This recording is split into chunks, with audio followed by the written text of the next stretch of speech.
Neftçala rayonunda rüşvətxorluq və korrupsiya sistem xarakteri daşıyır. Sistemli əsasda həll olunurdu.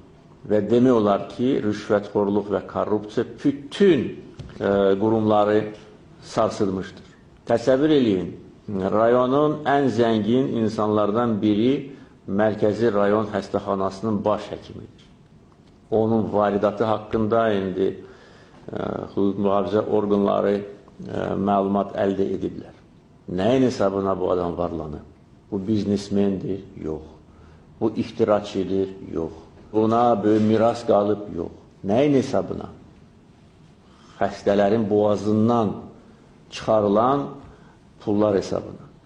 Və yazıq xəstələr, onlar məcbur olub bu tamahkar insanlara pul verib öz sağlamlığını təmin etsinlər.